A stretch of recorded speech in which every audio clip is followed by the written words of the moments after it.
Hello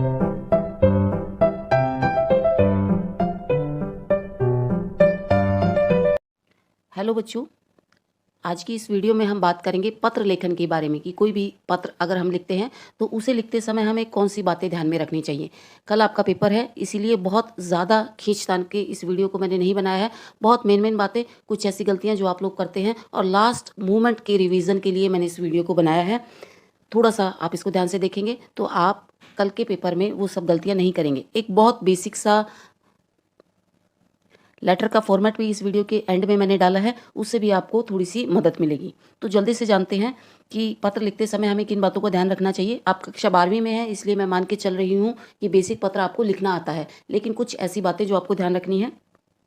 सबसे पहली बात जो आपको पता ही होगी कि कक्षा 12वीं में केवल औपचारिक पत्र आता है, तो औपचारिक पत्र में बहुत ज़्यादा बातों को घुमा फिरा कर कहने की ज़रूरत नहीं होती। भाषा को हमें सरल स्पष्ट रखना होता है, अलंकार आदि का प्रयोग नहीं करना होता, क्योंकि जहाँ हम औपचारिक बात करेंगे, किसी अधिकारी से बात करेंगे, किसी विभाग में पत्र लिखेंगे, तो बहुत ज़्यादा हमें अपनी बातों को घुमाना नहीं है।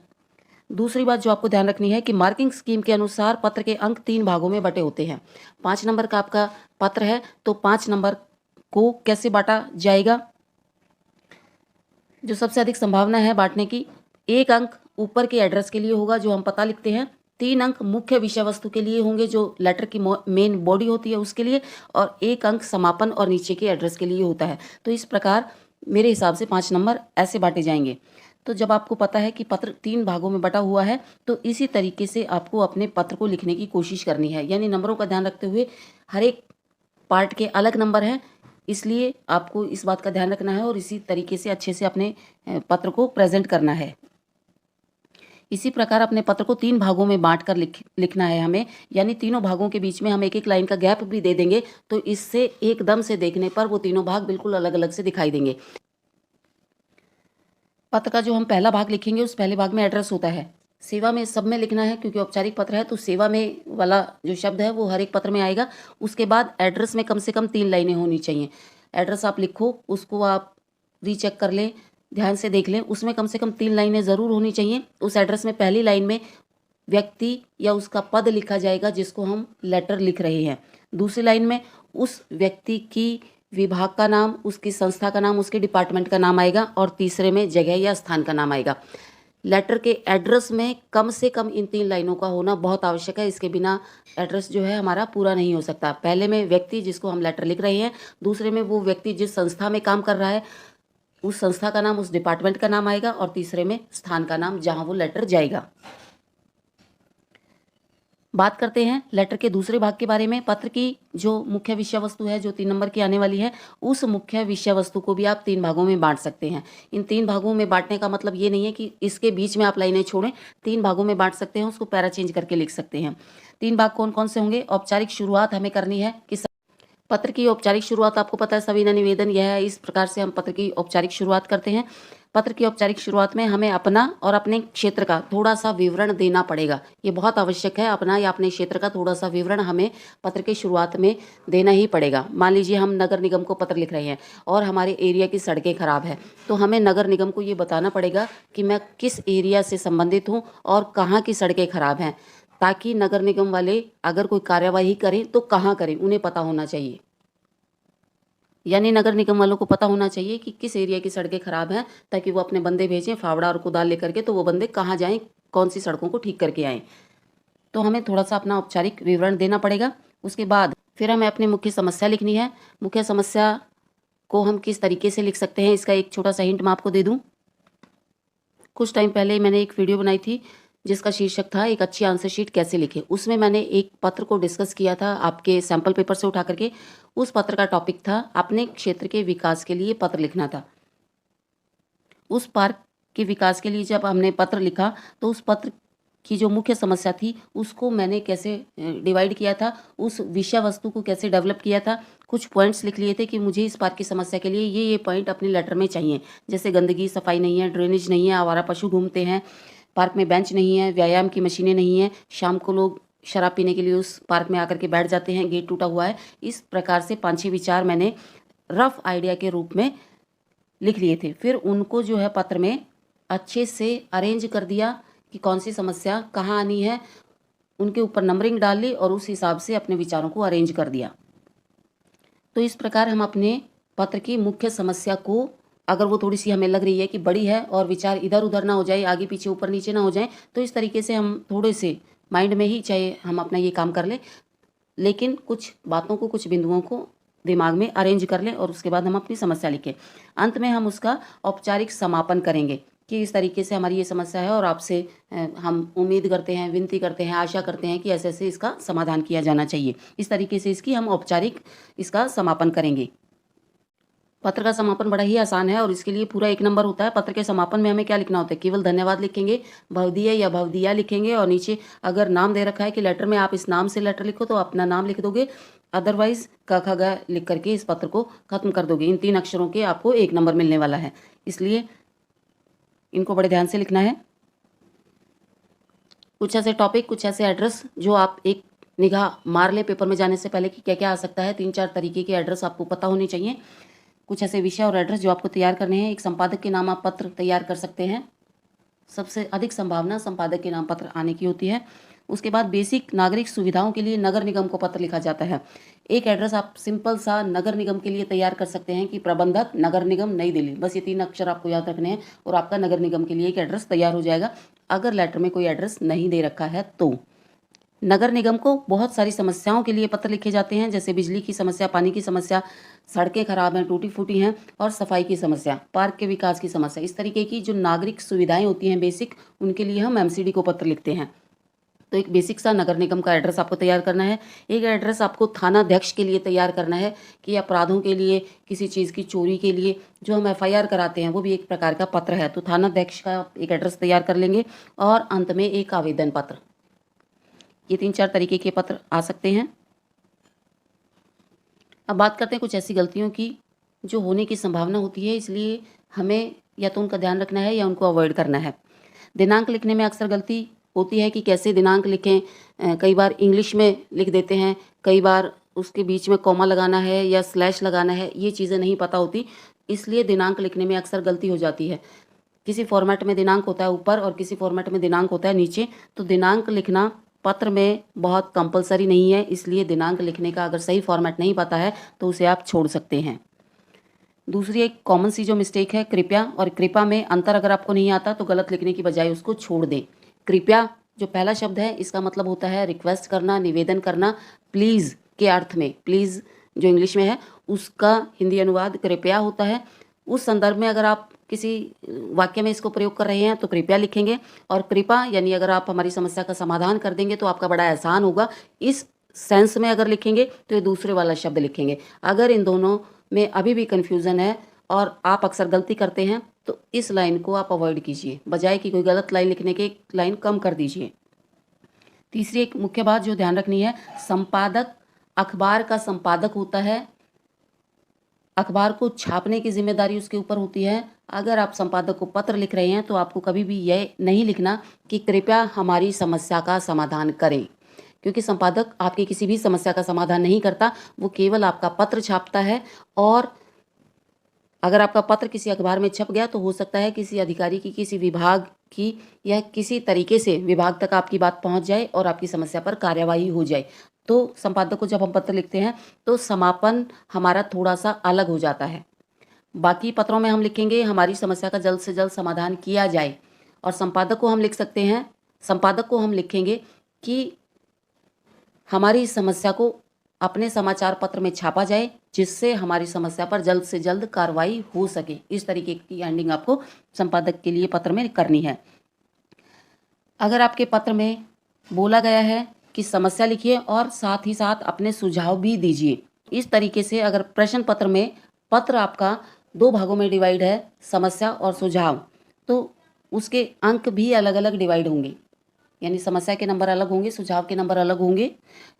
तो आपको समस्या और सुझाव दोनों लिखने हैं।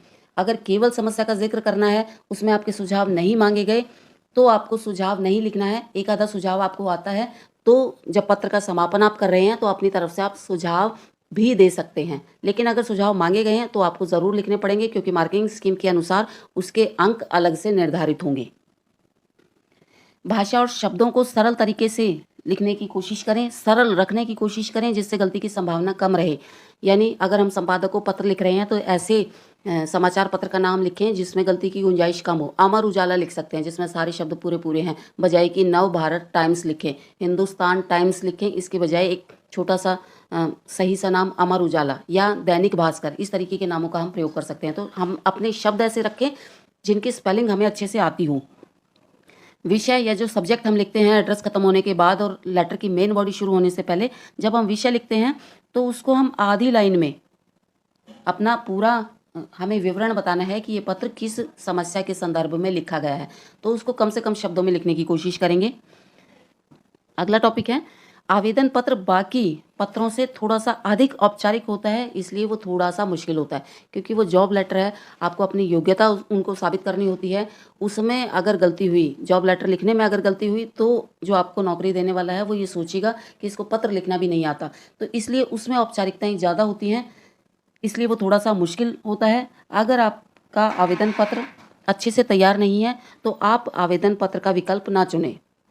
आपको ऑप्शन मिलेंगे पत्र में, अगर आवेदन पत्र की तैयारी आपने अच्छे से नहीं की है तो आप उसको अवॉइड करें, दूसरे पत्र को चुनें। एक और छोटी सी बात जो हम अक्सर अवॉइड कर देते हैं, पत्र की शब्दावली को प्रश्न पत्र में से ही अच्छे से देख करके लिखें। बहुत सारे शब्द जो हैं हमें उस क्वेश्चन में से ही मिल जाएंगे जिनको हम पत्र लिखते समय गलत लिख देते हैं, तो थोड़ा सा ध्यान से लिखें। पत्र दूसरा ही क्वेश्चन है, बिल्कुल ऐसी भागम भाग आपके पास नहीं होगी। अगर दूसरे नंबर पर आप पत्र को अटैम्प्ट करते हैं तो पत्र को अटैम्प्ट करते समय, उसको लिखते समय प्रश्न पत्र में से शब्दों का चुनाव कर लें, ताकि स्पेलिंग मिस्टेक आपकी कम से कम हो। इससे स्पेलिंग की गलतियाँ कम होंगी, क्योंकि शब्द जो आपको उसमें प्रयोग करने हैं वो सही भाषा में, मानक भाषा में लिखे हुए प्रश्न पत्र में आपको मिल जाएंगे। पत्र किसको लिखना है ये स्पष्ट रूप से प्रश्न पत्र में लिखा होता है। जल्दी से क्वेश्चन पढ़ करके और अपने आइडिया से उसको लिखना शुरू करने की बजाय 2 से 3 बार आप अच्छे से उसको पढ़ो, शांति से उसको पढ़ो। उसमें स्पष्ट रूप से लिखा होता है कि पत्र किसको लिखा जाएगा। संपादक को लिखना है, परिवहन मंत्रालय को लिखना है, नगर निगम को लिखना है, स्वास्थ्य अधिकारी को लिखना है, जिसको भी लिखना है प्रश्न पत्र में स्पष्ट रूप से लिखा होता है। आप उसी को अपने एड्रेस में डाल दीजिए। थोड़ा सा ध्यान से आपको प्रश्न पत्र पढ़ना है और आपकी जो एड्रेस लिखने की समस्या है वो बहुत जल्दी हल हो जाएगी। तो ये कुछ बेसिक सी बातें थी जो आपको ध्यान रखनी है। कोई भी पत्र लिखते समय एक छोटा सा बहुत सिंपल सा फॉर्मेट देखते हैं। कक्षा 11वीं के लिए आया था कि परिवहन मंत्रालय को पत्र लिखना है पेट्रोल और डीजल के बढ़ते दामों पर। आपके प्री बोर्ड में भी कुछ ऐसा ही पत्र आया था, तो मैंने इसी टॉपिक को ले लिया है। बहुत आसान सा, बहुत छोटा सा पत्र हम लिखेंगे। सबसे ऊपर मैंने सेवा में लिख दिया, परिवहन मंत्री लिख दिया, परिवहन मंत्रालय लिख दिया, नई दिल्ली लिख दिया। अगर पता नहीं है कि कॉमा कहाँ लगता है तो किसी भी एड्रेस में ना ऊपर ना नीचे कॉमा लगाने की ज़रूरत नहीं है। आजकल के फॉर्मेट में सब ठीक है, आप केवल सेवा में के बाद कोमा लगा सकते हैं, बाकी एड्रेस को बिना कोमा लगाए छोड़ सकते हैं। जैसा मैंने बताया था, लेटर लिखते समय आपको 3 लाइनों में ज़रूर लिखना है। तो पहले में हो गया परिवहन मंत्री, यानी एक व्यक्ति है जो इस पद पर है, परिवहन मंत्री के पद पर है। फिर उसकी संस्था हो गई, उसका डिपार्टमेंट हो गया कि वो कहाँ मंत्री है, परिवहन मंत्रालय का मंत्री है, और वो मंत्रालय कहाँ है, नई दिल्ली में स्थित है। तो ये 3 लाइनों का हमारा एड्रेस हो गया। सबसे ऊपर व्यक्ति, दूसरे नंबर पर उसका डिपार्टमेंट और तीसरे नंबर पर जगह का नाम। उसके बाद हमने विषय लिखा, विषय के आगे हमने डैश लगाया। 2 बिंदु और लगाने थे लेकिन मैंने डैश लगा दिया, और मैंने लिख दिया इसमें आधी लाइन में पेट्रोल के बढ़ते दामों पर पत्र। पूरा विषय जो प्रश्न पत्र में लिखा होता है वो पूरा विषय लिखने की ज़रूरत नहीं है कि पेट्रोल डीजल के बढ़ते दामों पर चिंता व्यक्त करते हुए परिवहन मंत्रालय को पत्र। इतना बड़ा लिखने की ज़रूरत नहीं है। मेन बात हमने लिखनी है कि पेट्रोल के बढ़ते दामों पर पत्र में लिखना है। ऊपर वाला जो हमारा 1 नंबर का फॉर्मेट था वो हमारा इतने में पूरा हो गया। इसके बाद हमने एक लाइन छोड़ दी, सेवा में से लेकर के जहाँ हमारा विषय पूरा हुआ पूर्ण विराम लगा करके यहाँ हमारा 1 नंबर पूरा हो गया। इसके नीचे मान लो अगर आप पूरा लेटर भी नहीं लिखते हैं तो ऊपर वाले में आपको 1 नंबर मिल जाएगा। तो यहाँ हमारा 1 नंबर का ये पूरा हो गया, एक पार्ट हमारा लेटर का पूरा हो गया। इसके बाद हमने एक लाइन छोड़ दी, फिर महोदय लिखा। एक बात आपको ध्यान रखनी है, सारी लाइनें जो हैं बिल्कुल लेफ्ट हैंड साइड से शुरू होंगी, बीच में आपको कोई लाइन लेकर के नहीं जानी है। केवल जहां हम पैरा चेंज करेंगे वहां हम 2 शब्दों का गैप देकर के पैरा चेंज करेंगे। बाकी सारी लाइनें आप बिल्कुल लेफ्ट हैंड से शुरू करेंगे। ये बिल्कुल सीधा सरल फॉर्मेट है, जिसमें कोई कन्फ्यूज़न नहीं है। निवेदन यह है कि मैं अपना नाम लिख सकते हैं, या फिर अगर पत्र में कोई नाम दिया हुआ है कि आपको इस नाम से पत्र लिखना है वो लिख सकते हैं। सुल्तानपुर माजरा का निवासी हूँ, अपना एरिया लिख सकते हैं, या पत्र में कुछ आया तो वो एरिया लिख सकते हैं। मैं आपका ध्यान हर रोज़ बढ़ रहे पेट्रोल और डीजल के दामों की ओर आकर्षित करना चाहता हूँ कि मैं ये हूँ और मैं इसलिए ये पत्र लिख रहा हूँ। ये पत्र की हमारी औपचारिक शुरुआत हो गई। फिर हमें पैरा चेंज कर देना है और अपनी समस्या को लिखना शुरू करना है। यह तो आपको भी पता है कि आजकल महंगाई कितनी अधिक बढ़ गई है। इस पर पेट्रोल डीजल के दाम भी प्रतिदिन बढ़ते ही जा रहे हैं। इन ईंधनों के बढ़ते दामों के कारण आम आदमी का जीना बहुत अधिक मुश्किल हो गया है। जिन लोगों को रोज़ अपने वाहनों से काम पर जाना पड़ता है, उनके लिए पेट्रोल के बढ़ते दाम बहुत ही मुश्किल पैदा कर रहे हैं। यहाँ पे एक लाइन ऐड कर सकते हैं कि कई बार ऐसी मजबूरी होती है जहाँ तक सार्वजनिक परिवहन नहीं पहुँच पाते, वो नहीं चलते, तो व्यक्ति को अपना खुद का परिवहन रखना ही पड़ता है, या उसे बहुत दूर ट्रैवल करना है तो इसलिए उसे अपना परिवहन रखने की अपनी गाड़ी रखने की मजबूरी है। तो ये 2-3 बातें अगर आप इसको थोड़ा सा बढ़ाना चाहते हैं तो वो चीज़ें लिख सकते हैं। पेट्रोल के दाम बढ़ने के कारण सार्वजनिक वाहनों का किराया भी लगातार बढ़ रहा है। ऐसे में अपना वाहन रखने वाले और सार्वजनिक वाहनों में यात्रा करने वाले दोनों ही प्रकार के लोग बेहद परेशान हैं। दोनों की परेशानियां हमने बता दी। जिसके पास अपनी गाड़ी है वो भी परेशान है, जिसके पास अपनी गाड़ी नहीं है वो भी परेशान है। थोड़ा सा इसको आप और बढ़ाना चाहें तो आप और ये बातें लिख सकते हैं कि जैसे जैसे पेट्रोल की कीमतें बढ़ती जाती हैं उसका असर महंगाई पर भी पड़ता जाता है, क्योंकि परिवहन अगर महंगा होगा तो साग सब्जियां, बाकी चीज़ें, दूध, इनके दाम भी बढ़ जाएंगे, क्योंकि इनको जो एक जगह से दूसरी जगह पहुंचाना होता है उसमें भी पेट्रोल और डीजल की मुख्य भूमिका होती है। ये चीज़ें भी आप लिख सकते हैं। मैंने बिल्कुल आपको सरल सा फॉर्मेट बताने की कोशिश की है कि अगर बहुत ज़्यादा विचार आपके दिमाग में नहीं आते तो केवल समस्या के इर्द गिर्द रहें। फिर इतना लिखने के बाद बस हम अपने लेटर की औपचारिक इसके समापन की ओर चलते हैं। अतः मेरा आपसे निवेदन है कि आम जनता की परेशानी को समझा जाए और उसका जल्द से जल्द कोई समाधान किया जाए। पेट्रोल डीजल के दाम कुछ कम कर दिए जाएं या फिर उनकी कीमतों को और अधिक बढ़ने से रोका जाए। हमने औपचारिक इसका समापन कर दिया कि हमारी समस्या को समझा जाए और इसका कोई समाधान किया जाए। फिर हमने अपनी तरफ से 2 सुझाव दे दिए, या तो इसके दाम कुछ कम कर दिए जाएं, और अगर दाम कम करना मुश्किल है तो कुछ ऐसा किया जाए कि इसके दाम और अधिक ना बढ़ें।